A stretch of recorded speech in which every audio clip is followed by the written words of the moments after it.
로마서 6장 19절 scripture reading. Today's verse is Romans chapter 6 verse 19. So 다 같이 let's read it all together. 1, 2, 3. 너희 육신이 연약함으로 내가 사람의 예대로 말하노니 전에 너희가 너희 지체를 부정과 불법에 내주어 불법에 이른 것 같이 이제는 너희 지체를 의의 종으로 내주어 거룩함에 이르라. 아멘. 네, 다 같이 앉으시겠습니다.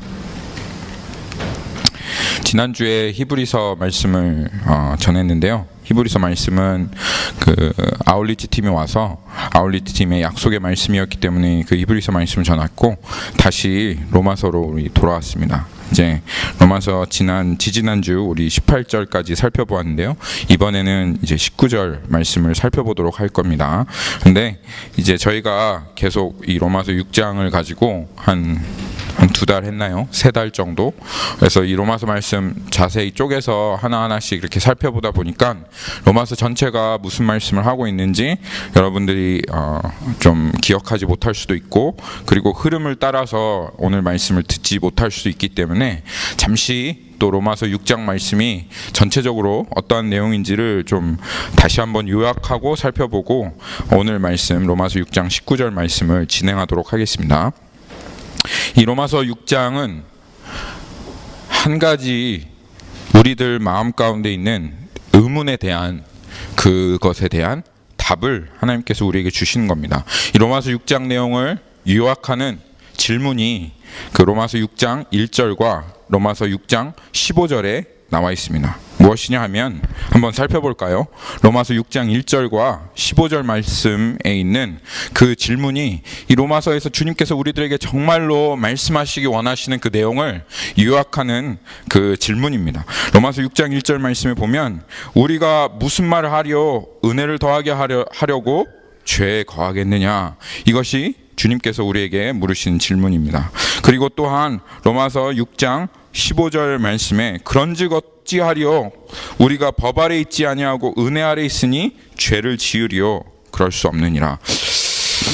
이 죄를 짓는다, 우리가 은혜 아래 있기 때문에 죄를 짓는다, 이것은 어쩌면 이 땅에 살아가고 있는 그리스도인들에게 있어서 가장 중요한 질문 중에 하나이겠습니다.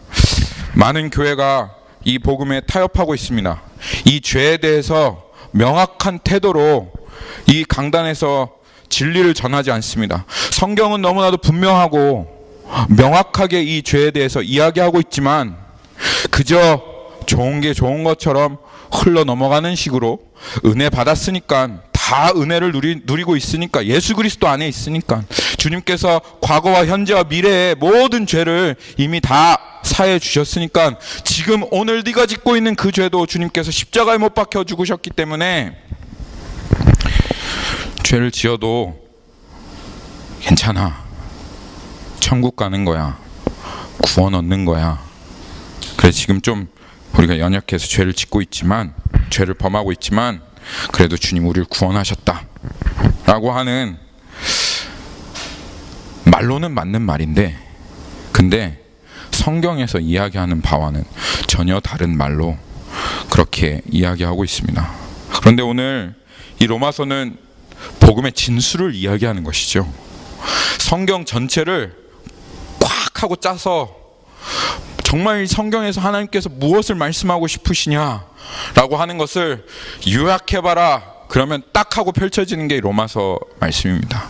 이 로마서는 성경 중에 성경이라고 불리는 책이고, 그리고 성경에서 정말 하나님께서 말씀하고자 하시는 내용을 정말 그대로 가감없이 사도 바울이 하나님의 마음을 품고 피를 토하듯이 이 로마 교회, 그리고 이 로마 교회를 넘어서서 이 세상 교회를, 세상에 있는 모든 교회에게 하나님께서 하신 말씀이 바로 이 로마서에 있는 말씀입니다. 그런데 그 로마서에서 가장 중요한 장 중에 하나이다 라고 말하는 이 로마서 6장에 우리가 정말 그토록 궁금해하고 또 이 세상 사람들이 얼버무려며 넘어가고 있는, 어떻게 우리가 은혜를 받았으니까, 은혜 가운데 있으니까, 이제는 율법에서 벗어났고 우리가 은혜 아래 있으니까 이 죄에 대해 어떤 태도를 취해야 하겠는가 라고 하는 그 질문에 이 로마서 6장이 분명히 대답하고 있습니다. 한 번도 아니라 두 번씩이나 분명히 대답하고 있는데요. 어떻게 대답하고 있는지 보시죠. 6장 2절 말씀이 어떻게 대답하고 있습니까? 그런즉 우리가 무슨 말을 하리요? 은혜를 더하게 하려고 죄에 거하겠. 우리가 죄 가운데 계속 살아도 되는 거냐? 죄 가운데 계속 거해도 되는 거냐? 라고 그렇게 물어보는 이 질문에 2절을 그럴 수 없느니라.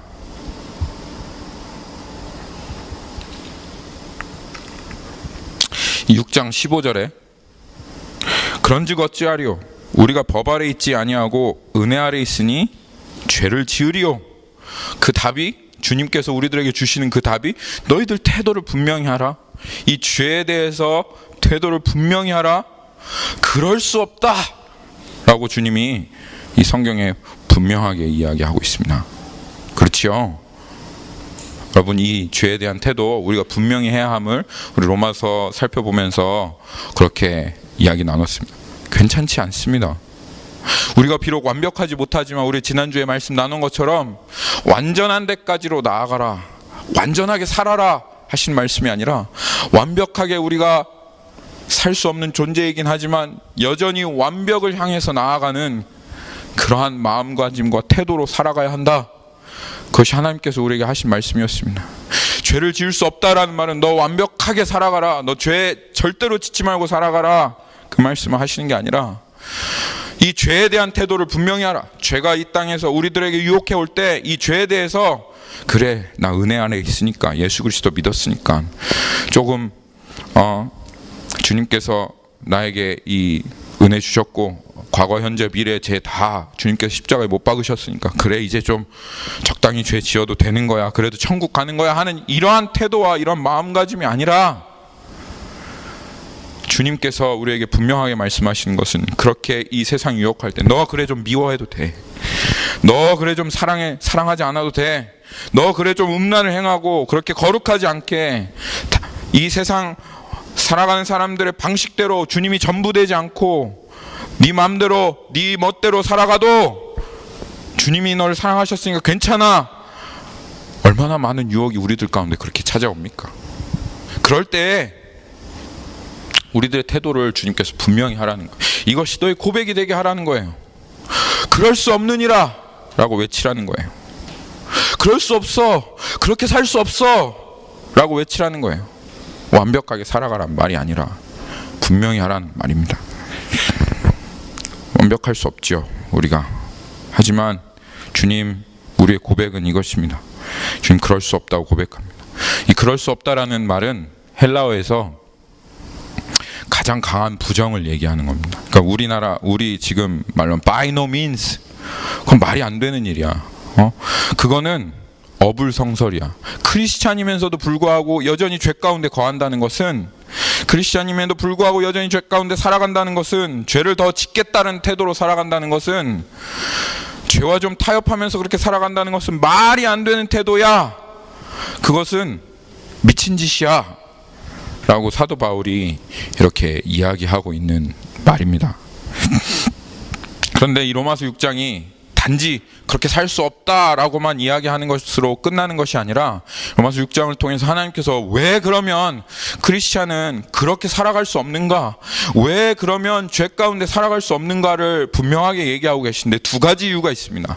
첫 번째는 예수 그리스도를 믿는다는 것과 똑같은 말이 한 가지가 있는데 그게 무슨 말이냐, 뭐냐 하면 나 예수 믿었어, 나 예수님 영접했어 라고 하는 말과 똑같은 말인데 그게 뭐냐면 나 예수 그리스도와 함께 십자가에서 죽었어,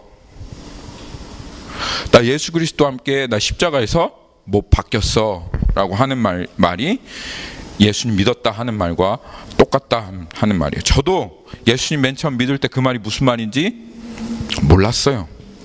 처음 예수님 믿을 때 예수님, 나 정말 예수님 주인입니다, 나 같은 죄인을 사랑해 주신 주님, 나같이 지옥에 영영이 떨어져서 그 지옥에서 영원한 형벌을 받아야 할, 그것도 모르고 이렇게 하나님 앞에 악독하게 범죄하며 행악하며 살았던 나를 위해서 십자가에 못 박혀 죽으신 주님, 내 힘과 내 능력으로는 나 거룩하게 살아갈 수 있는 능력이 조금도 없는 나를 위해서 주님께서 십자가에 나를 위해 죽어주셨으니 주님이 나의 주인 되시는 게 마땅합니다.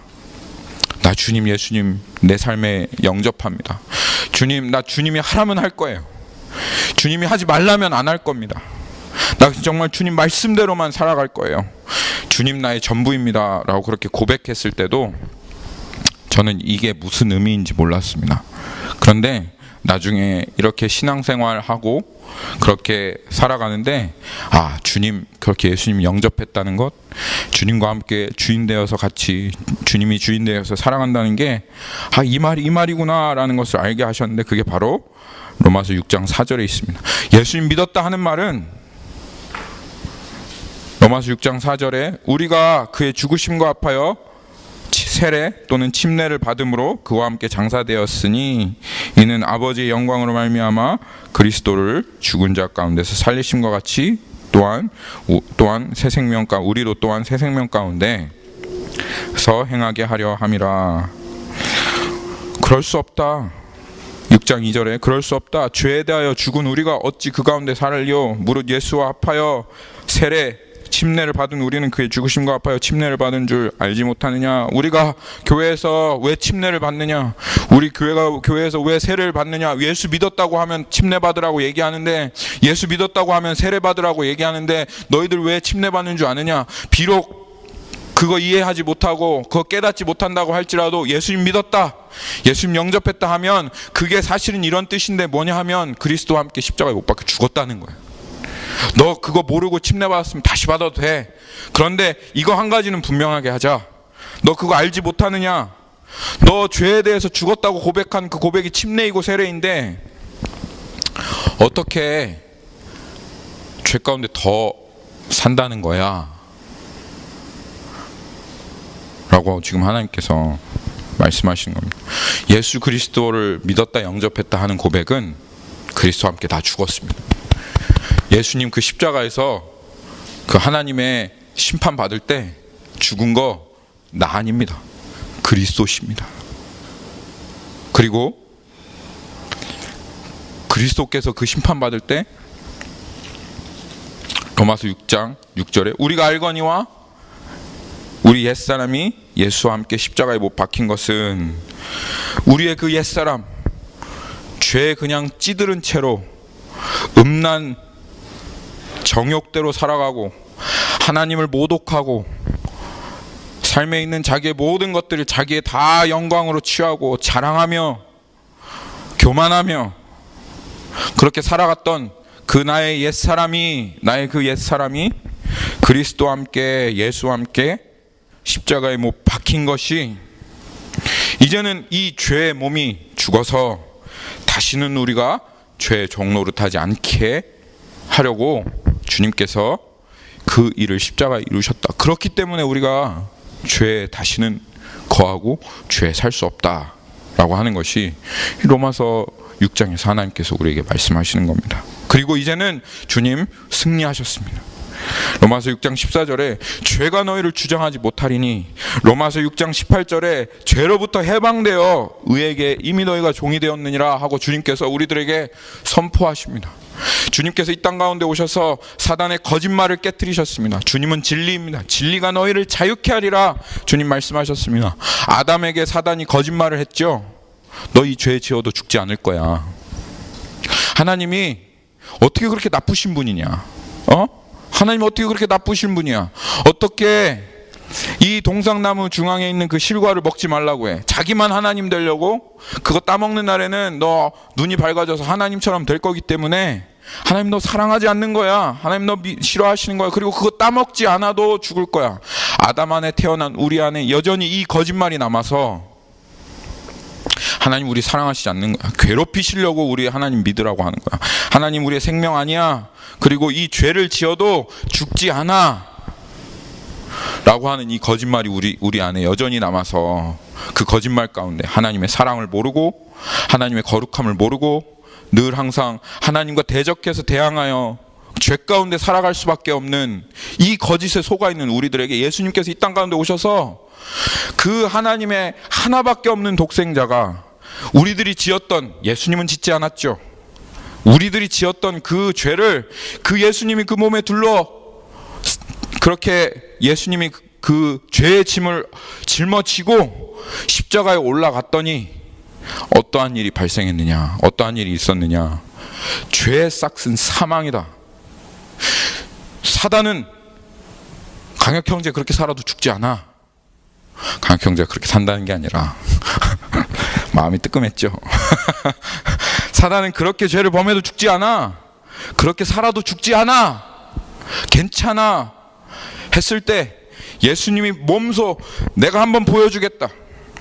내가 그렇게 너네들이 말하는 그 죄를 짓고 그렇게 살아가면 죽지 않는다고 괜찮다고 말한 그 거짓말을 깨트리기 위해서 주님께서 친히 그 죄를 입으시고 십자가에 올라셨더니 하나님의 심판이 그냥 예수 그리스도 하나밖에 없는 독생자에게 완전히 쏟아져서 주님의 그 몸을 짓뭉개 버리시고, 그리고 완전히 지옥 심판이 쏟아지셔서 영원히 살아야 하시는 그 주님이 죽어버리셨어요, 십자가에서.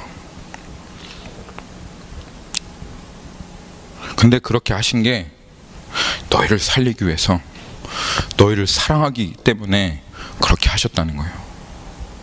그래서 이 십자가에서 하나님께서 이 사단의 거짓말, 이 거짓말이 사단의 권세인데 사단의 권세를 완전히 깨트리셨습니다.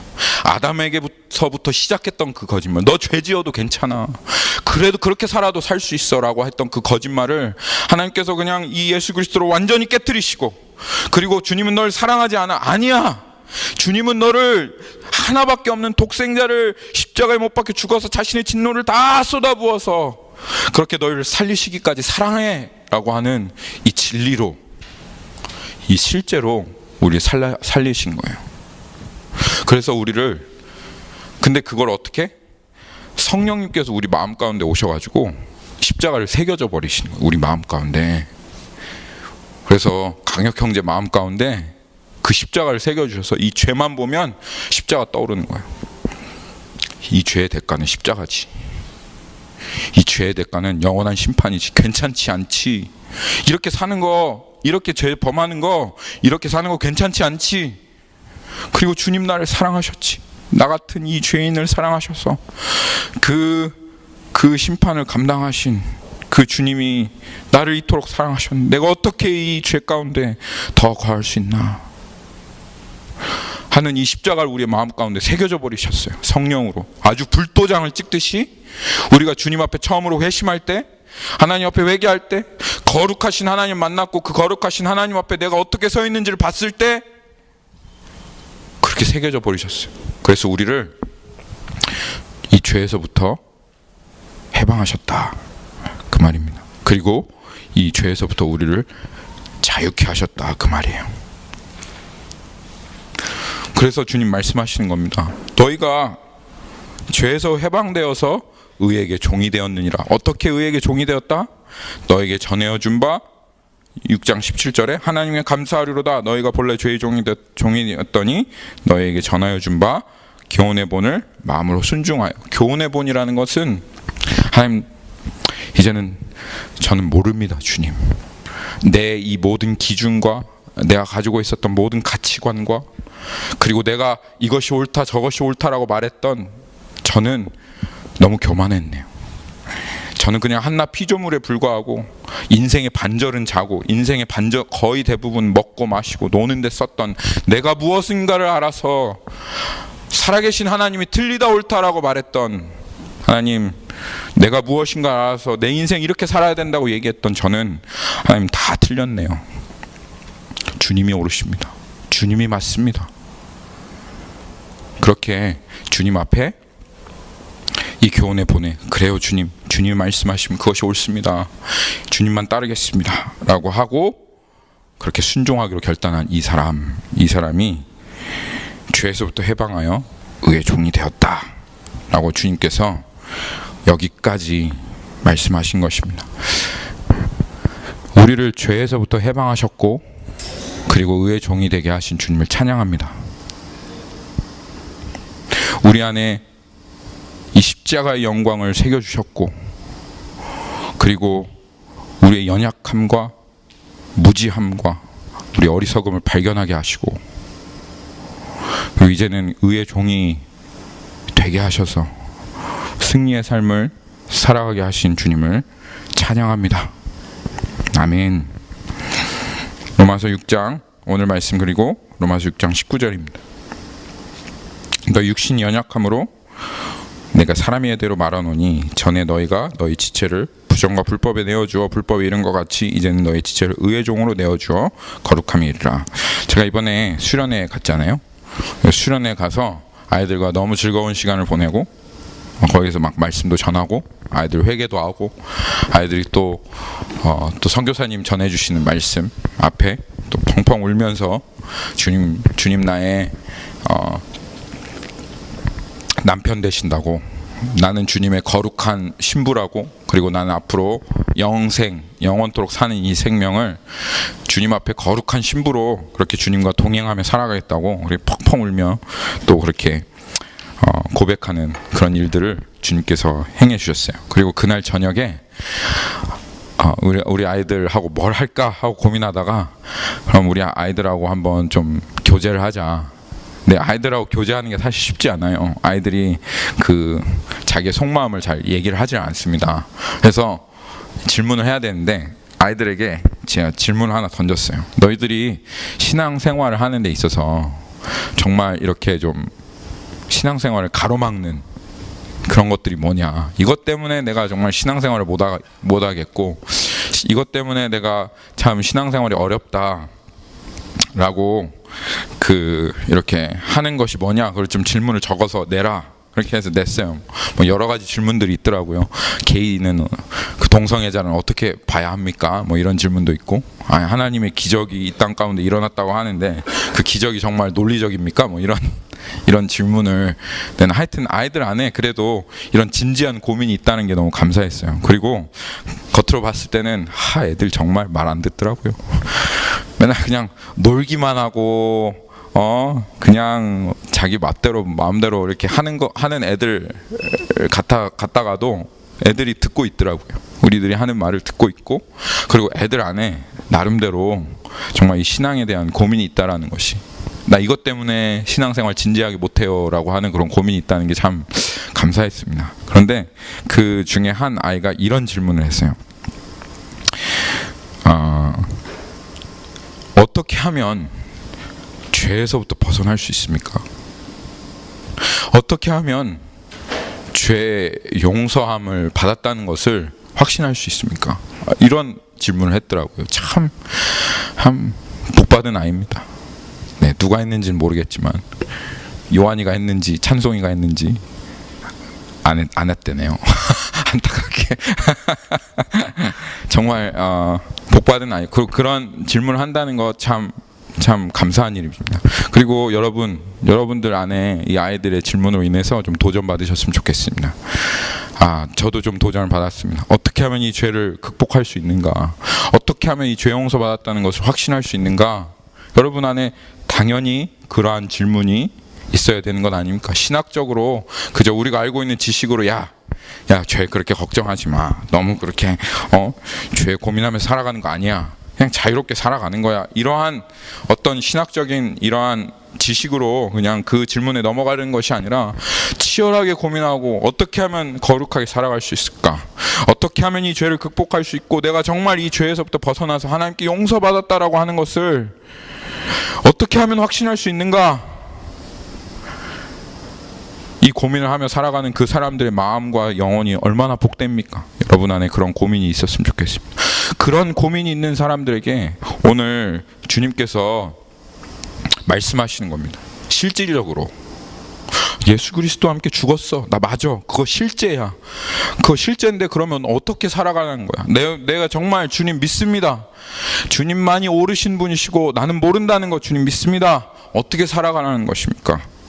하는 그 고민 앞에 오늘 주님께서 우리들에게 실제적으로 이 로마서 19장, 16장, 16절에서 말씀하시는 거예요. 첫 번째로 우리가 이 말씀을 통해서 묵상할 수 있는 것은 로마서 6장 19절에 너희 육신이 연약함으로 내가 사람의 예대로 말하노니, 저는 이 말씀을 읽으면서 먼저는 주님 앞에 정말 감사하는 마음이 들었습니다. 이 말씀을 읽으면서 주님 앞에 그렇게 감사할 수가 없어요. 왜냐하면 주님 우리에게 선포하시는 거예요. 너희 육신이 연약하니. 우리 육신이 연약한다는 것을 주님이 아시는 거예요. 만약 주님이 우리의 연약함을 모르셨다면 이 말씀들이 얼마나 부담스럽고 힘들고 어렵게 다가왔을 텐데 주님은 우리의 육신이 연약함을 알고 계십니다. 그래서 사도 바울이 고린도 후서에 가면 이렇게 고백했죠. 사도 바울이 고린도후서 4장 7절에 가면 우리 다 같이 한번 읽어볼까요? 고린도후서 4장 7절. 네.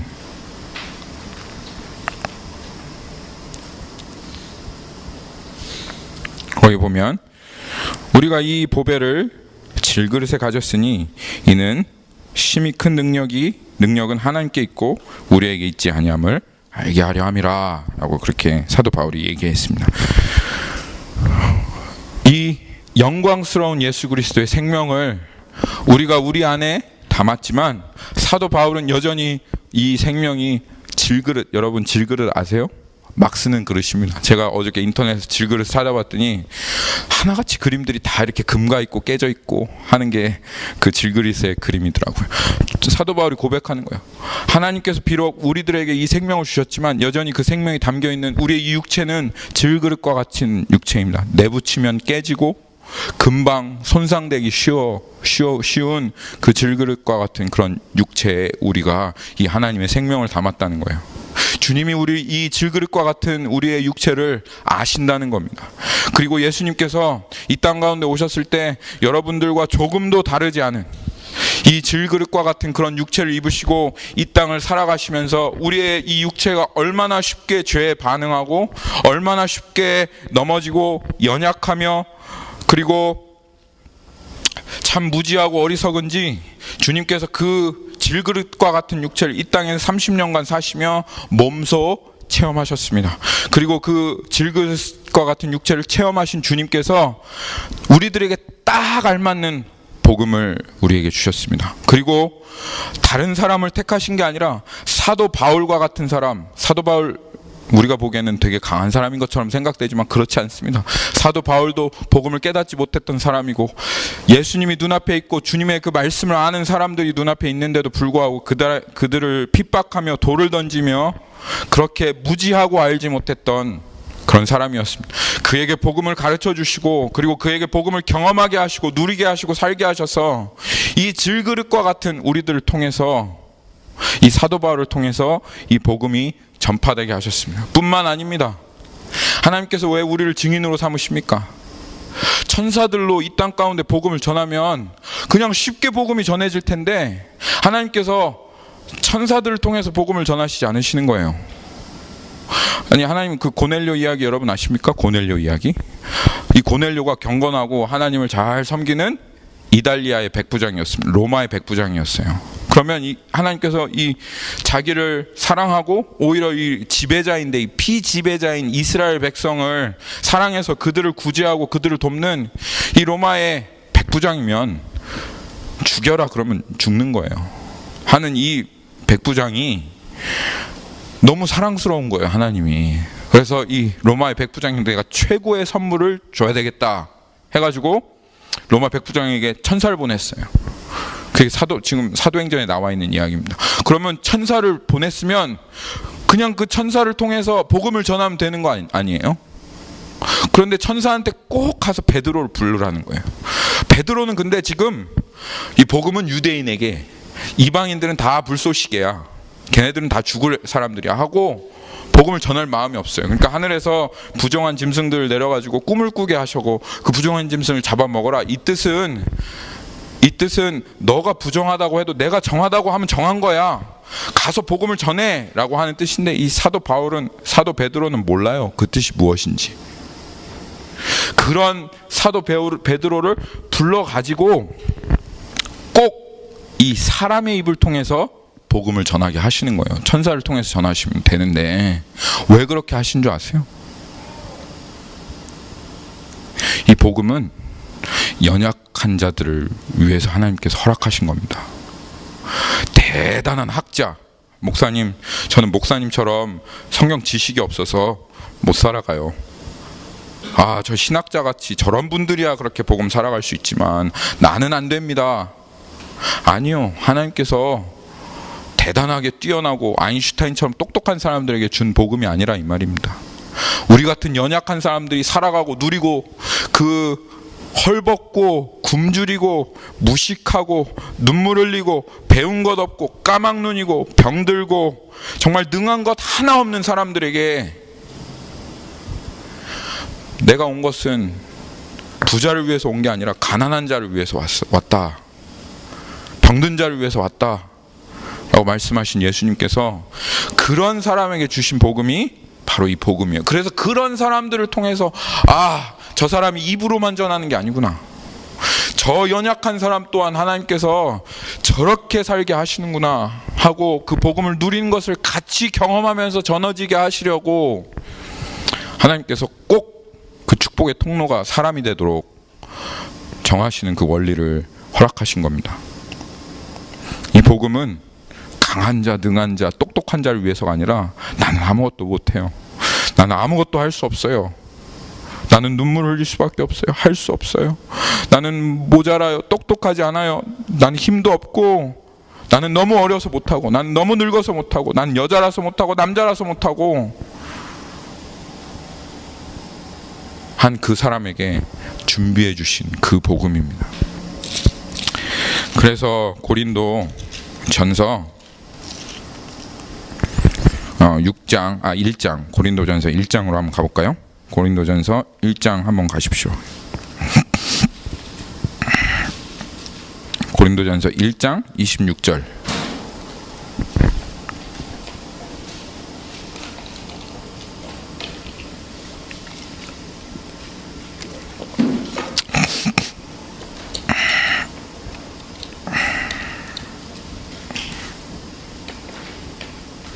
고린도전서 1장 26절에 가면 주님께서 이렇게 말씀하십니다. 우리에게 형제들아, 주님, 너희들의 부르심을 보라. 육체를 따라 지혜로운 자가 많지 아니하고 능한 자가 많지 아니하며 문벌 좋은 자가 많지 아니하도다. 이게 교회예요. 교회. 이게 교회. 지혜 없는 사람이 가득하고 능력 없는 사람이 가득하고 자랑할 것 없는 사람들이 가득한 곳이 바로 교회입니다. 그리고 주님은 그런 사람들에게 하나님의 복음을 허락해 주셨습니다. 그런데 이 복음의 능력은 무엇이냐 하면, 이 하나님의 능력이 된 복음은 비록 우리가 미련하고 비록 우리가 능력이 없고 자랑할 것이 없지만, 그러나 27절에 하나님께서 세상에 미련한 것을 택하여 지혜 있는 자들을 부끄럽게 하시고 세상에 약한 것을 택하사 강한 것을 부끄럽게 하시며, 하나님께서 세상에 천한 것들과 멸시받는 것들과 없는 것들을 택하사 있는 것들을 폐하려 하시나니, 하나님께서 이 허락하신 이 복음은 비록 우리가 가난하고 능력이 없고 자랑할 것이 없지만, 그런 우리에게 질그릇과 같은 우리에게 보물이 되어서 우리들 가운데 오셔서 나의 능력으로 나의 열심으로가 아닌 이 하나님의 능력으로 이 땅에 있는 지혜 있다고 말하는 자들을 부끄럽게 하는 존재로, 능력 있다고 말하는 자들도 도저히 해낼 수 없는 그런 일들을 하는 존재로, 이 세상에 자랑할 만한 것들을 있다고 얘기하는 그 사람들 앞에 정말 참된 그 하나님의 영광을 드러낸 존재로, 그렇게 하나님께서 바꾸시는 능력의 복음이다, 그 말입니다. 이는 29절에 이는 아무 육체라도 하나님 앞에서 자랑하지 못하게 하려 하심이라. 아멘. 우리는 연약합니다. 사실입니다. 우리는 강하지 않습니다. 우리 모릅니다. 여러분, 이 자리에 내가 뭐 대단하다, 내가 안다, 아니요, 우린 모릅니다. 여러분, 정말 우리 제대로 할 수 있는 것 아무것도 없어요. 그렇지만 주님께서 우리를 부르셨습니다.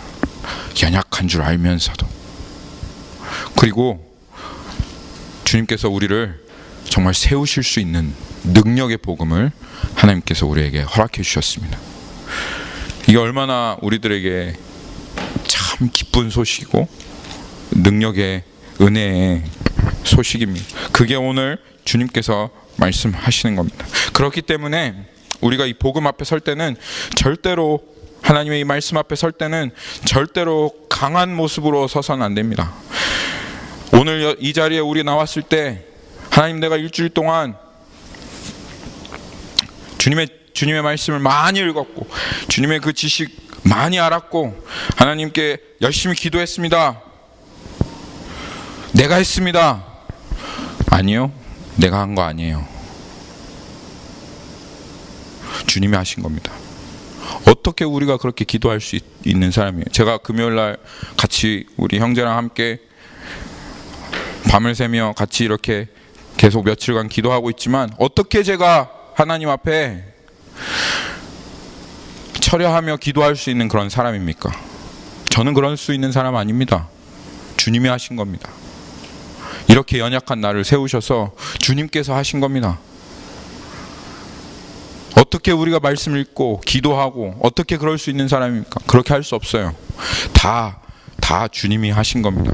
그래서 여전히 오늘 우리 앞에 섰을 때 주님 앞에 감사와 찬양밖에 드릴 수 없는 존재, 우리는 정말로 연약한 사람들입니다. 오늘 또 내일 또 주님의 도움이 필요한 그런 자입니다. 우리 아이들이 수련회에서 은혜를 많이 받았어요. 그래서 제가 차를 운전하고 가는데 밤새도록 찬양하세요. 저한테, 목사님 오늘 밤에는 밤새도록 찬양하면 안 돼요? 그리고 막 차를 운전하고 오는데 아이들이 막 뒤에서 시키지도 않았는데 막 찬양을 막 부르면서 오는 거예요. 영어로. 그런 일이 없었대요. 그런 애들이 아니래요. 밤새도록 찬양을 저한테 하자고 하고 찬양을 부르고 오는데, 그래서 잤어요. 다음날 아침에 일어났는데, 자 우리 예배하자, 이리 와 하고 애들이 쭉 한 12~13명 되는 애들이 쭉 앉았는데, 자 찬양하자, 어저께 밤새도록 그렇게 찬양하자고 했었던 애들이 입을 벌리지 않는 거예요.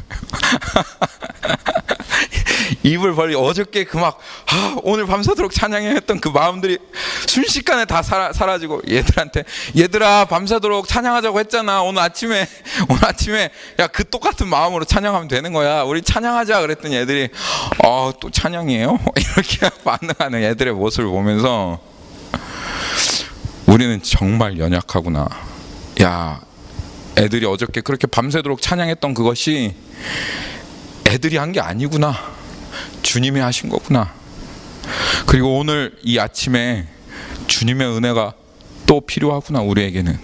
애들한테, 그래 얘들아, 우리는 오늘 하루를 살 은혜가 또 필요한 거야 라고 그렇게 아이들에게 고백했습니다.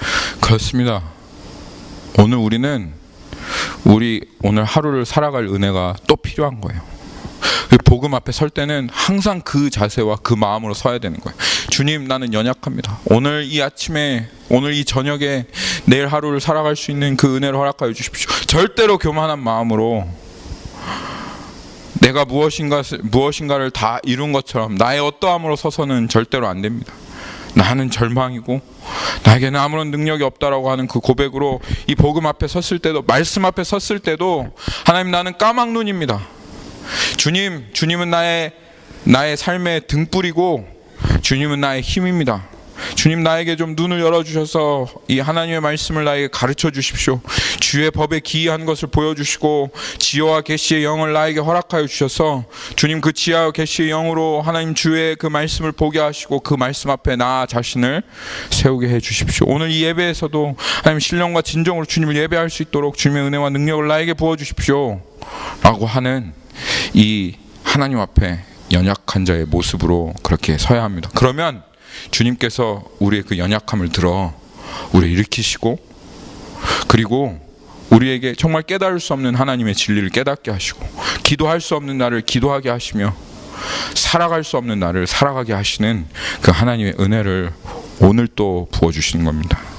주님이 우리의 연약함을 아십니다. 그런데도 불구하고 깨달아지지 않기에 오늘 주님은 말씀하시기를 내가 그래도 너희들의 연약함을 안다. 이 영적인 이야기, 참 어려운 이야기인 것처럼 너희들에게 들려지는 것 내가 안다. 그래서 내가 오늘 너희에게 사람의 예대로 얘기할게 라고 하나님 말씀하시는 거예요. 너희 육신이 너무너무 연약함으로, 너희가 깨닫지 못하고 너희의 마음이 둔함으로 내가 사람의 예대로 얘기할 텐데, 이렇게 하면 너 실질적으로 죄에서부터 벗어날 수 있는 거야. 너 이렇게 하면 실질적으로 의의 종이 되어서 살아가는 거야. 하나님 무슨 말이에요? 내가 그리스도와 함께 십자가에 죽었다고 하는 게 무슨 말이에요 도대체? 너무 추상적이에요. 좀 제대로 좀 알게 좀 나에게 얘기해 주세요. 도대체 이게 무슨 말이에요? 하나님 의의 종이 되었다는 게, 아니 도대체 어떻게 내가 의의 종이 되었다는 거예요? 좀 하나님 좀 저에게 알도록 추상적으로 얘기해 주세요. 내가 너에게 사람의 예대로 얘기해 줄 텐데 이렇게 해. 저는 단순해서 하나님 그냥 직접적으로 얘기해 주셔야 돼요. 이렇게 해 라고 하나님께서, 이렇게 하면 너 정말로 의의 종이 된 거야. 그리고 너 거룩함에 이르는 거야 라고 오늘 주님께서 얘기하신다는 거예요. 그게 뭐냐면, 보세요. 로마서 6장 19절 말씀 한번 보세요. 너희 전에 어떻게 하라는 거냐? 전에 너희가 너희 지체를 부정과 불법에 내주어 불법에 이른 것 같이, 그렇게 한 것 같이. 이게 중요합니다. 여기 동그라미를 한번 쳐보실래요? 하나님 말씀 앞에. 너희가 전에 너희 지체를 부정과 불법에 내주어 불법에 이른 것과 똑같이 이제는 너희 지체를 의의 종으로 내어주라. 좀 내가 너에게 쉽고 간단하게 설명해 줄게. 그래서 이 말씀을 제가 좀 묵상하면서 불법과 부정에 나의 지체를 어떻게 전에 내어주었지? 라고 하는 것을 좀 생각을 하는데, 하나님께서 한 일이 아주 어렸을 적 일인데 한 일이 저에게 떠오르게 해주셨습니다. 제가 한 요한이 보다 좀 더 컸을 때, 한 초등학교 한 5, 6학년 때, 그리고 제 동생이 이제 초등학교 한 3학년 정도 됐을 때 제가 만화책을 좋아했어요. 저희 아이들한테는 만화책을 못 읽게 하는데 저는 만화책하고 무협지 뭐 이런 소설책을 굉장히 좋아했습니다. 그런데 저희 아버지도 저랑 똑같이 선생님이셔가지고 만화책을 못 읽게 하셨어요. 그리고 저희 집에는 공부 시간이 딱 정해져 있었어요. 그래서 저녁 8시부터 무조건 공부를 시작해야 돼요. 그리고 잠 잘 때까지 공부를 해야 됩니다. 그리고 중간에 한 10분 정도 저희 아버지가 그 쉬는 시간을 주셨어요. 그러면 그 10분 동안에 아버지가 만화책을 못 보게 하니까, 무협지 이런 거 책을 못 보게 하니까, 근데 너무 보고 싶은 거예요. 그래가지고 이걸 어떻게 하면 볼 수 있을까? 어떻게 하면 볼 수 있을까? 그래서 먼저는 우리 애들이 따라하지 않았으면 좋겠는데, 아버지가 우리 공부에 방해가 된다고 이렇게 안방에 들어가서 텔레비전을 보잖아요. 텔레비전을 보시잖아요. 그러면 우리 방문은 활짝 열어놓고 저희 아버지 방문은 꼭 닫고 오는 거예요. 그리고 아버지가 혹시 나가셔서 방문을 안 잠그고 들어가면 아버지한테 찾아가가지고, 아버지 쓸데없는 그냥 얘기를 하고 방문을 또 잠그고 오는 거예요. 그리고 나서 만화책을 이 책 밑에 숨겨놓고 공부를 하고 있는 척 하다가 아버지가 딱 오시면 책을 탁 덮고, 만화책을 탁 덮고 이제 공부하는 척 이렇게 하고, 그리고 이제 10분밖에 아버지가 시간 안 주시잖아요. 쉴 시간 안 주잖아요. 그러면 저 멀리 있는 책방을 우리 동생이랑, 아버지 밖에 나가서 좀 바람 쐬고 온다고, 쉬고 온다고 그렇게 얘기해 놓고서는 냅다 달려가는 거예요. 책방에. 그리고 냅다 달려가가지고 이 앞에 앞으로 가면 안 되니까, 왜냐면 저희 집이 아파트 4층인데 아버지가 이렇게 내려다 보시니까 그럼 앞으로 가면 책방 가는지 다 아실 거 아니에요. 그러니까 뒤로 돌아가가지고 냅다 달려가지고 담을 넘어야 돼요. 이 담이 그렇게 높진 않았는데 막 나무로 막 무성하게 있는데 담 넘다가 다리 찢어지고 막 이렇게 하고, 그래서 담을 넘어가지고 책을 빌려가지고 이제 집에 들어올 때, 저희 집이 아파트였어요. 띵동 하고 문을 누르면 저희 아버지가 문을 열어주는 거예요. 근데 책을 들고 갈 수가 없잖아요. 책을 들고 갈 수가 없으니까 이 옷을 좀 헐렁한 것을 입고 가가지고 이 바지 여기 춤에다가 만화책을 한 권, 저희 동생도 한 권 딱 넣어가지고 이렇게 딱 잠그고, 어디 갔다 왔니? 아, 네, 놀이터 놀러 갔다 왔어요. 이렇게 하고 들어가가지고 이렇게 좀 어정쩡하게 들어가가지고 책을 꺼내가지고 그 책을, 만화책을 읽고 했던 그 기억을 하나님께서 떠오르게 하시는 거예요. 이 자아를 내 기쁨이 되는 거라고 한다면, 내 즐거움이 되고 나를 추구하고 하는 이것이라고 한다면, 그 열정, 야, 매달 갔어요, 진짜. 매일 갔어요, 매일. 그 열정, 그 지치지 않는 그 열정과 어떻게 해서든지 그 방법을 찾아내는 그 머리, 그리고 하여튼 어떻게 해서든지 해내고 마는 이 열심과 노력, 우리 안에 이게 있다니까요. 있습니다. 제가 그때 범이 형제 얘기도 해드렸죠. 허리 아파서 성경 공부 못하고, 돈이 없어서 일해야 되고, 이번 여름에는 좀 쉬어야 되고 하는 그 범이 형제, 아주 그 지치지 않는 열정과 노력으로 3주 동안 아주 미국을 순회하는 그 자기 돈 들여서 그렇게 운전하고 다녀왔던 그 범이 형제 이야기를 했죠. 그렇죠? 우리에게는 이게 있어요. 주님 오늘 그렇게 말씀하시는 거예요. 너 한번 생각해 봐라고. 그 열정과 지치지 않는 노력으로 너 부정과 불법에 네 자신 내어주지 않았냐? 그래서 그 불법 너 이루지 않았냐? 대학 갈 때는 그렇게 열정을 쏟더니, 공부할 때는 몇 날 며칠 밤을 새워도 괜찮다고 하더니, 그 유튜브 볼 때는 4시간, 5시간 밤새 유튜브를 봐도 조금도 피곤하지 않고, 피곤해도 괜찮다라고 하더니, 영주권 받기 위해서 모든 수단과 방법을 강구하고 어떻게 해서든지 나 자신을 희생해서 그 영주권을 받으려고 하고, 내 자식 공부시킬 때는 하나도 아깝지 않고 그렇게 공부시키면서 하더니, 영화 볼 때는 2시간 아깝지 않죠. 일주일에 몇 편이나 영화 보십니까? 드라마 볼 때는 시간이 몇 시간이어도 아깝지 않죠. 밤새 내내 그걸 봐도 아깝지 않아요. 그런데 철야 한번 하자 하면 어떻게 철야를 해요? 밤새 내내 그 유튜브 보면서, 목사님 그거 어떻게 해요? 어떻게 하긴요. 유튜브 본 것처럼 하면 되지. 어떻게 다음날 피곤해요? 그럼 다음날 피곤한데 어떻게 밤새 드라마를 보셨어요? 그렇게 쓰는 거는, 그렇게 돈 쓰고 그렇게 시간 쓰고 그렇게 에너지 쓰는 거는 하나도 아깝지 않는데 다 그거 다 쓸데없는 짓 아닙니까? 다 뭐가 남는 게 있어요. 그래서 로마서 6장 21절에 그때 너희가 무슨 열매를 맺었느냐, 그렇게 부정과 불법에 자기 자신을 내어주어서 불법에 이뤘을 그때 너 무슨 열매를 얻었느냐, 도대체 너희 삶에 맺혔던 열매는 뭐냐? 부끄러운 거 아니냐? 이제 너희 그 일을 부끄러워하느니 이는 그 마지막이 사망이다. 너 죽음의 열매를 맺지 않았느냐? 근데 이제 너희가 죄에서 해방되어서 이제는 의의 종이 되었으니 이제 의의 종이 되었으면 네가 정말 공부한 때처럼 그렇게 쏟았던 에너지처럼 성경에도 한번 쏟아봐. 너 그렇게 연애하면서 서로에게 쏟았던 그 사랑 너 안에 있잖아. 하나님께 한번 쏟아봐.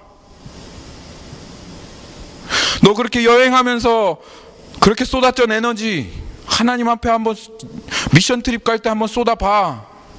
너 밤새도록 영화 보고 텔레비전 보고 월드컵 응원하고 했던 그런 것처럼 한번 주님의 나라를 위해서 응원해봐. 하나님, 주님의 나라가 이기길 원합니다. 주님의 나라가 승리하길 원합니다. 내 월드컵 이렇게 응원했던 것처럼 한번 주님, 한번 내가 주님의 나라를 위해서 한번 내가 기도해 보겠습니다. 지금 이 기울어져 가고 있는 이 땅의 교회들을 위해서 하나님, 우리 편이 이기도록 한번 내가 에너지를 사용해서 한번 열정을 들여서 해보겠습니다. 너 그렇게 만화책 빌리러 갔던 것처럼 그렇게 사모하는 마음으로 한번 기도해봐.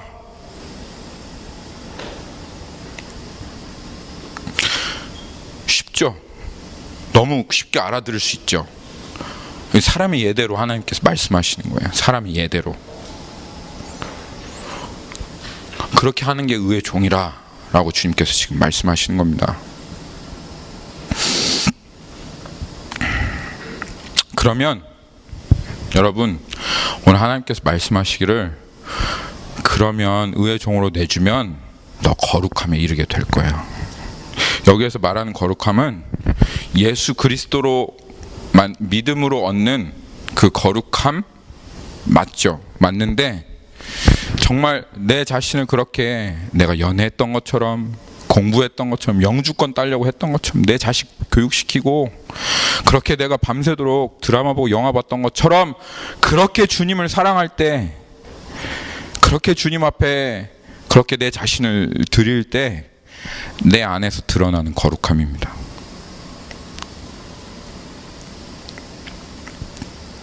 근데 그 거룩함을 통해서 하나님께서 정말 주님의 나라를 이루세요. 주님을 만나게 하십니다. 왜 사람들이요 이 교회에 오는 게 지겨우냐면 아무 일도 일어나지 않아서 그래요. 교회 와도 예배를 드려도 예배가 푸석푸석한 거예요. 목사님 말씀 들어도 아무것도 들리지도 않고 아무것도 되어지지 않아요. 그래서 히브리서 왜 그러냐? 히브리서 12장 14절에 가면 하나님께서 이렇게 말씀하십니다. 모든 사람과 더불어 화평함과 거룩함을 따르라. 이것이 없이는 아무도 주를 보지 못하니라. 주님이 여기 이 자리에 임재해 계신데 이 예배 가운데 하나님께서 그 거룩하신 임재로 분명히 말씀하고 계신데, 근데 죄는 그렇게, 불법에는 그렇게 자기 자신을 완전히 내어주어 정말 전부로 그렇게 불법으로 살아가더니 이제는 하나님 믿는다고 하는 하나님의 백성들이 예수 그리스도 믿었다는 핑계로, 나 하나님 앞에 연약하다는 핑계로 거룩한 삶을 살아가지 않는 거예요. 분명히 거룩한 삶을 살아갈 수 있도록 완벽한 복음을 허락하셨고, 내 능력이 아니라 내 의의가 아니라 내 안에서 역사하시는 성령 하나님께 내 자신을 내어주기만 하면, 내가 정말 그 죄에게 내 자신을 내어주었던 것처럼만 그렇게 내어주기만 하면, 그러면 분명히 하나님께서 내 삶 가운데 거룩함으로 살아갈 수 있도록 모든 것들을 다 준비해 놓으셨는데 조금도 그렇게 할 마음이 없어요. 그래서 이제는 더 이상 내 삶 가운데 거룩함이 나타나지 않기에, 이 거룩함이 없기 때문에 하나님 만나지 못하는 거예요. 누구는 하나님 만나서 펑펑 울고 예배드리고, 누구는 정말 하나님의 기적의 역사가 일어나고, 하나님께서 말씀하시는 하나님의 생명의 역사와 하나님의 기도의 응답이 일어나고, 정말 하나님 살아계시다는 것을 부정할 수 없을 만큼 정말 하나님이 살아계신 그 은혜 가운데로 살아가는 그런 신자가 있지만, 이 거룩함이 없기 때문에 하나님 보지 못하는, 그래서 너무 재미없고 그냥 그 일은 다른 얘기인 그런 신앙생활 살아가는 겁니다. 천국 가는 얘기, 그래도 천국 가면 되잖아요. 천국 갈 수 있습니다. 그래요. 그래도 천국 갈 수 있을 거예요. 예수 믿었다고 하니까. 모르겠어요. 그거는 주님 앞에 가봐야지 알겠어요. 이런 신앙생활 해도 천국 가느냐? 그거는 모르겠습니다. 그 입술의 고백으로, 머리의 지식으로 주님 앞에 딱 섰을 때, 주님 나 믿었다고 했을 때, 그래 너 믿었다라고 하나님 말씀하실지는 뭐 아니다라고도 말을 못하겠고 그렇습니다라고 말은 못하겠습니다. 그런데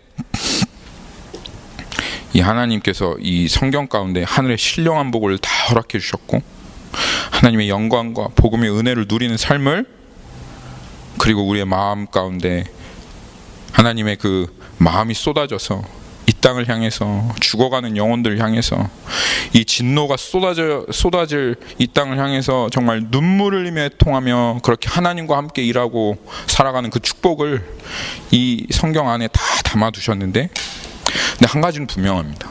이 거룩함이 없는 이 사람들, 그것과는 전혀 상관없는 삶을 살아갈 것입니다. 이 땅에서 하나님 조금도 누리지 못하고, 이 땅의 복음의 영광 조금도 보지 못하고, 이 땅에 정말 하나님의 사랑도 다 잃어버린 채로 그냥 세상의 낙을 즐기다가 그렇게 비참하고 불쌍한 불신자 아니면 크리스찬으로 그렇게 하나님 앞에 서서 정말 부끄럽게 천국에 가든지 아니면 지옥으로 가는 그런 인생 살아갈 수밖에 없습니다. 왜 그렇게 살아갑니까? 우리 왜 그렇게 살아가야 합니까? 이왕 믿었으면, 이왕 예수님 믿기로 작정했으면 한번 내 생명을 다해서, 목숨을 다해서, 내 전부를 다해서 그렇게 한번 우리 살아봐야 되지 않겠습니까? 주님 말씀하신 대로 정말 그 거룩함 가운데 우리가 정말 한번 나아가서 정말 주님 일하시는지 보자. 내가 정말 결단하고 주님 앞에 정말 주님 어떻게 일하시는지 보자 하며 그렇게 한번 주님 앞에 죽도록 기도해보고 말씀대로 순종해보고, 내가 그렇게 죄에 내 자신을 내어준 것처럼 주님에게 한번 내 자신을 내어주는 그런 순종의 삶 한번 살아보자 하는 마음으로 우리 나아가야지 않겠습니까?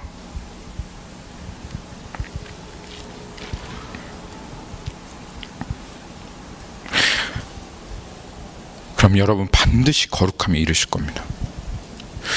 선교지에서 일어난 일, 선교지에서만 일어난 일 아니고 내 삶에 일어난 일이다 라는 고백 여러분 안에 분명히 있으실 겁니다. 주님 나 응답하시고 함께 하신다, 내 안에 정말 주님 사랑하신다 라고 하는 그 고백이 날마다 여러분의 삶 가운데 반드시 넘쳐나시게 될 겁니다.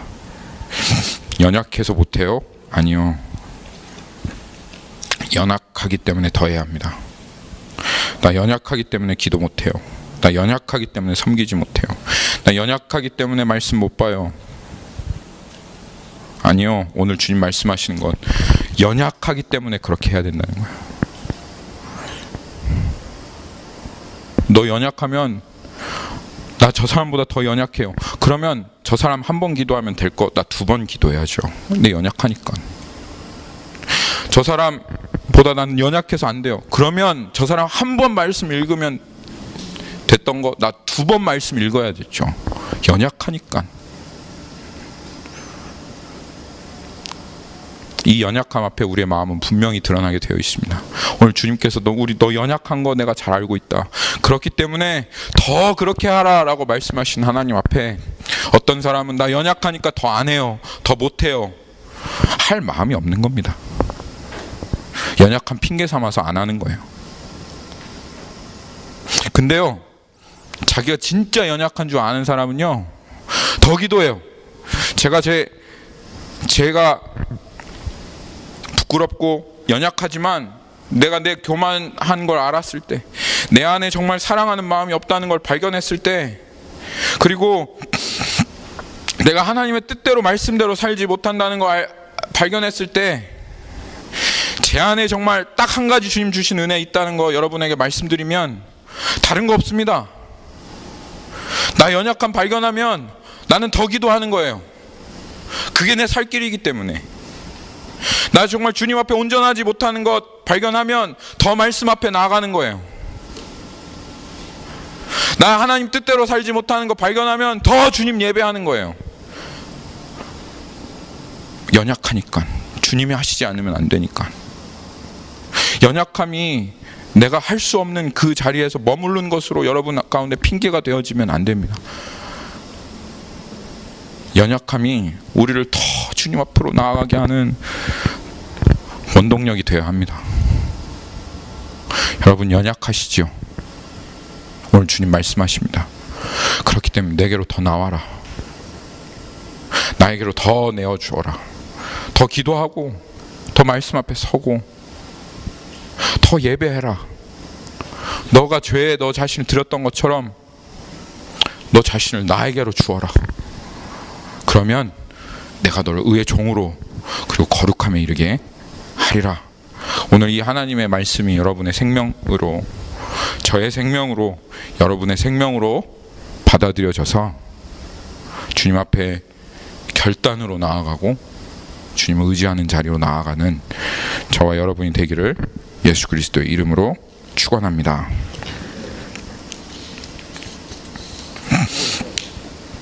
제가 기도하고 오늘 성찬하도록 하겠습니다. 살아계신 주님, 그렇습니다. 우리는 연약합니다. 아버지, 저는 무지합니다. 아무것도 알지 못합니다. 능력 없습니다. 하나님, 나는 정말 주님의 은혜가 필요한 사람입니다. 주님의 은혜가 더욱더 필요합니다. 그래서 오늘 주님 앞에 결단합니다. 내가 죄에게 내 자신을 내어준 것처럼 하나님, 내 자신을 주님께로 내어드리기로 주님 결단합니다. 하나님, 우리가 얼마나 악합니까? 죄에 대해서는 그렇게 내 마음을 쏟아 부정과 불법에는 내 마음을 그렇게 쏟아서 부정과 불법에 이르더니 이제는 하나님 그 영광의 복음 앞에서는 조금도 하나님께 마음을 쏟고 조금도 기도할 마음이 없다고 이야기하며 입술로는 여전히 주님 사랑한다고 그렇게 고백하는 하나님, 정말 우리들의 이 모습이 주님 앞에 너무나도 악하지 않습니까? 우리를 용서하여 주십시오. 하나님, 이 움직이지 않는 마음, 해보려고 해도 되지 않는 우리들의 이 연약함을 주님 불쌍히 여겨주십시오. 성령 하나님, 이 시간 주님 앞에 간구합니다. 오늘 이 자리에서 주님 앞에 결단하며 간구하며 하나님 앞에 나아오는 주의 백성들에게 하나님 가능하며 행하시며 일하시는 것을 보여주십시오. 그리고 그 결단을 주님께서 이루시는 것을 주님 나타내 주십시오. 우리의 연약함을 아시고 이 연약함을 이길 수 있는 그 거룩한 복음을 허락하여 주셔서 우리를 의의 종으로 삼으시는 주님을 찬양합니다. 감사드리며 살아계신 예수님의 이름으로 기도하였습니다. 아멘.